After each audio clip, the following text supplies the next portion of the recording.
안녕하십니까, 유비스쿨입니다. 오늘은 인벤터 기능 중 작업 평면에 대해서 알아보도록 하겠습니다. 작업 평면은 원점이라고 하는 걸 눌러보시면 YZ, XZ, XY라고 되어 있는 이 세 가지 기존 평면을 먼저 가지고 있습니다. 근데 상황에 따라서 평면이 더 필요할 경우라면 지금처럼 평면이라고 하는 메뉴가 따로 있어서 이 평면들을 생성을 해주셔야 됩니다. 우선 우리가 스케치라고 하는 기능을 누르면 조금 전에 보셨던 YZ, XZ, XY 평면이 놓여져 있고 이 중에 XY 평면을 선택을 하시고 사각형의 형태를 그려볼 텐데 임의적으로 사각형의 크기를 50에 50짜리 사각형을 그려보도록 하겠습니다.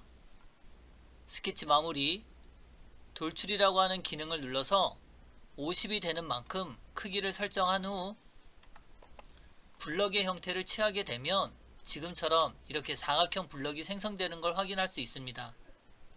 그럼 스케치라고 하는 건 지금 보시는 것처럼 이런 평면 위에 작업할 수도 있고 또는 스케치라고 하는 기능은 이 솔리드 형태가 갖고 있는 윗면에서도 작업을 할 수가 있습니다. 근데 이 작업 평면이라고 하는 건 스케치뿐만 아니라 우리가 나중에 분할이라고 하는 기능을 써서 작업할 때도 사용을 할 수가 있고 여러모로 사용할 수 있는 기능이 있기 때문에 이 평면 만드는 기능에 대해서 알아보도록 하겠습니다. 우선 기본적으로 평면이라고 하는 기능을 선택하고 나면 해당하는 평면을 클릭을 했을 때 이와 같이 평면 하나가 생성되는 걸 확인할 수 있습니다. 근데 이 방법은 아까 솔리드 객체 위에 생성하는 방법과 동일하기 때문에 큰 의미가 없지만 이 평면을 마우스로 잡아당겨서 올리시면 지금 현재 만든 평면에서부터 이렇게 간격을 띄울 수가 있습니다. 그래서 해당하는 평면을 기존의 물체에서 간격을 띄워 생성을 시킬 때 지금과 같은 평면을 만드는 방법이 한 가지가 있습니다. 두 번째는 똑같이 평면을 선택하시고 해당하는 면과 반대편에 해당하는 면을 클릭을 했을 경우 중간 평면의 기능이 생성이 됩니다. 그러니까 이쪽 면하고 이쪽 면에 중간의 평면을 만들 때 사용할 수 있겠죠. 이 기능을 똑같이 이용하면 해당하는 면과 반대편 모서리가 아닌 각도가 들어가 있는 이쪽 면을 클릭을 했을 때는 이렇게 대각선, 경사가 들어가 있는 평면을 만들 수도 있습니다.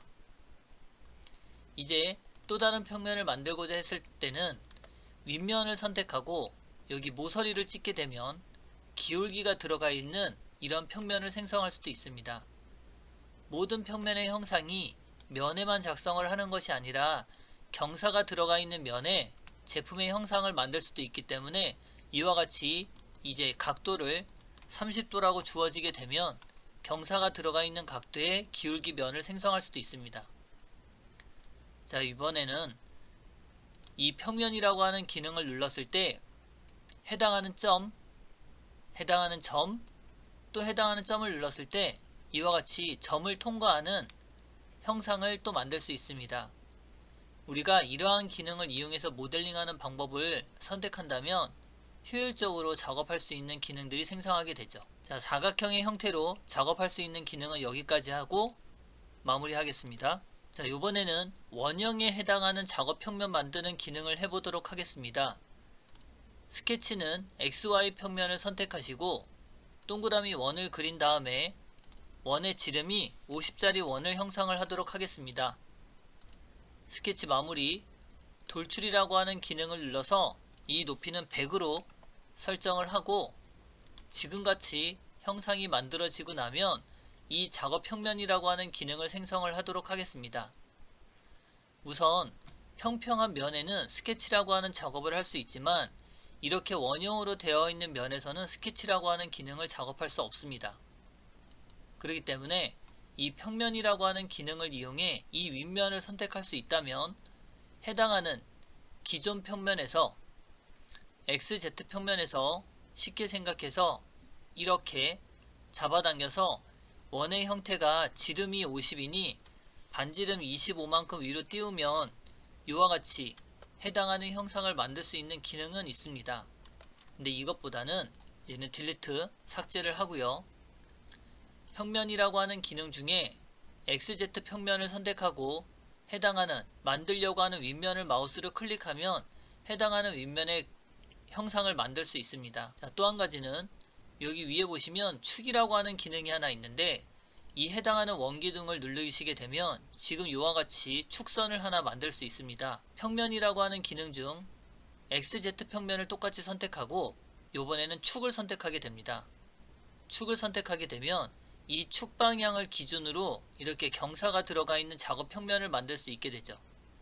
그래서 우리가 원형의 형상이 위에서부터 이렇게 내려오는 형상을 만들고자 할 때 이러한 기능을 쓸 수가 있습니다.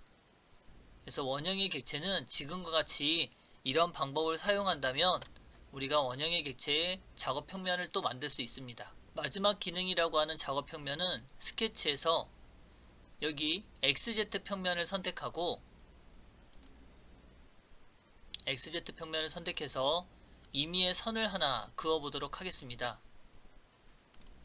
그리고 스케치 마무리. 그럼 화면상에 선이 하나 들어가 있을 텐데 이 평면이라고 하는 기능을 눌렀을 때 해당하는 선을 클릭하고 해당하는 점을 클릭하면 이 시작하는 점의 위치가 작업 평면의 위치가 됩니다. 그럼 나중에 우리가 수입이라고 하는 기능을 쓰거나 했을 때 여기다 스케치를 하고 이 선을 따라가는 형상을 만들 때 사용할 수 있는 기능이 됩니다.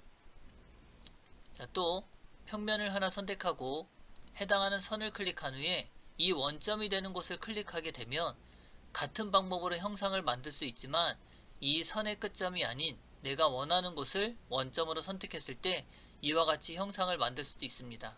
작업 평면을 만드는 방법은 앞에서 보신 것처럼 사각형 판에 만드는 방법, 원형에 만드는 방법, 이런 선에 만드는 방법 세 가지가 있으니 기존의 형상을 어떤 형상이 만들어졌느냐에 따라서 작업 평면을 만드는 방법은 다양하게 들어가 있는 것을 확인하시면 됩니다. 여기까지 해서 작업 평면 만드는 기능을 마무리하도록 하겠습니다. 수고하셨습니다.